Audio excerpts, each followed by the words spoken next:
My name is Sharrona Moore.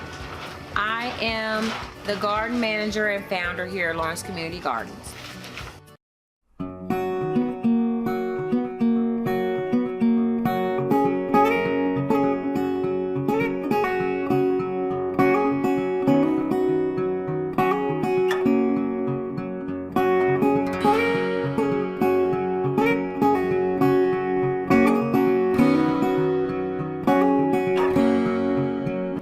So we would go to the pantry month after month. Because he has health condition, he has a diet-related illness, Crohn's disease, he wasn't able to eat all of the food items that he could get at the pantry. And we had found that once we got there, they had income requirements. They wanted to know how many people lived in his household.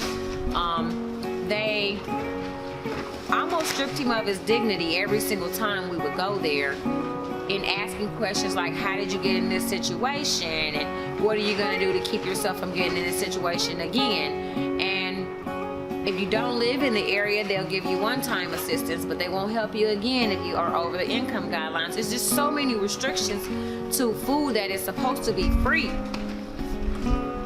I decided we needed to do something about this, because once we get through the application process, once we get behind the wall, they had goofy stuff like Cool Whip, and they had lots and lots of canned food and not very many fresh food items. So I said I want to do something about this. That's when I reached out to Monarch Beverage. I said, hey, how do you guys feel about putting a garden here that would provide food for the pantries? We would be addressing the food insecurity issues in our community. The other 50% we would sell at affordable access price. So we're addressing the fact that people don't have access to transportation, so we're taking our food to them. We're addressing the fact that they have some income, but they're low income. They're still able to purchase their food, so that's affordable food access. And then we're also addressing the issue of food insecurity by donating regularly to our area pantries and directly to community. So those are things that we call direct to neighbor donations. We have a 1/4 acre that's you pick for free.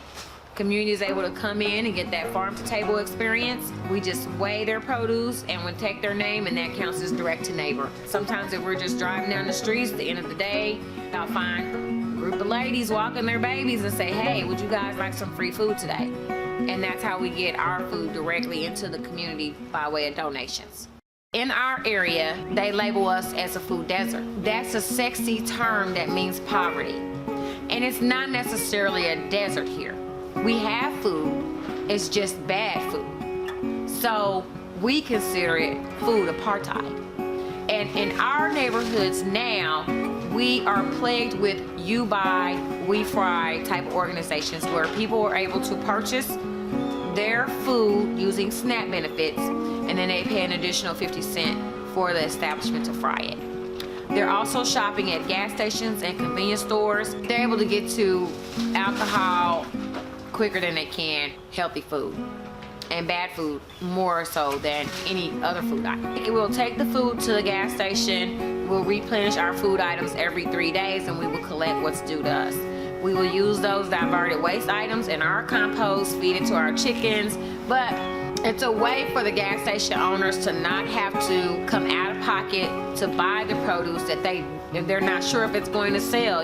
They're going to make more money off of chips and sodas than they are off the produce items. So to eliminate some of the risk for them, we're willing to do our produce on a consignment. We have a youth program here at our farm.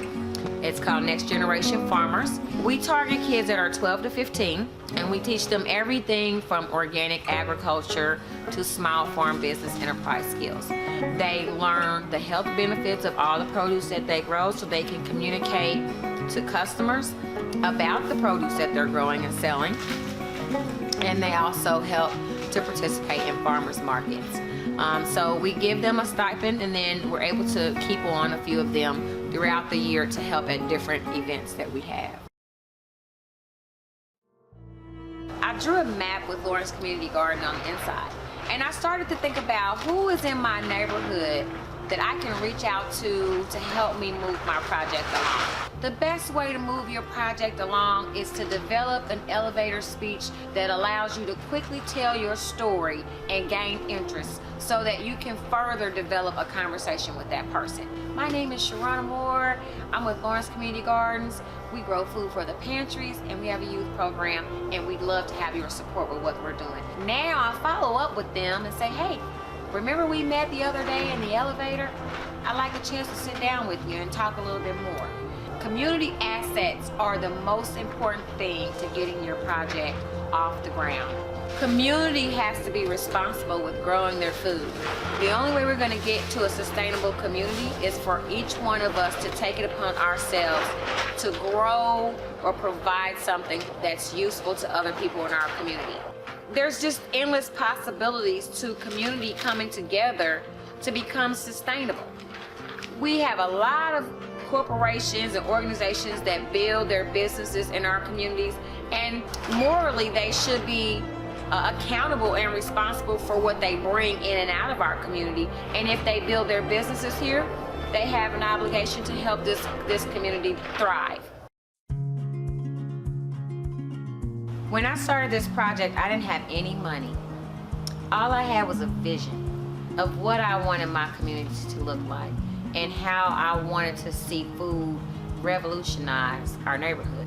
And now this vision of my neighborhood being full of food and food growing in everyone's yards, and that's a vision, right? In order to make a change, you have to start somewhere.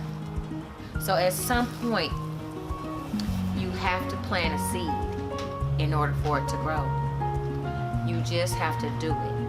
A small project such as what I asked for.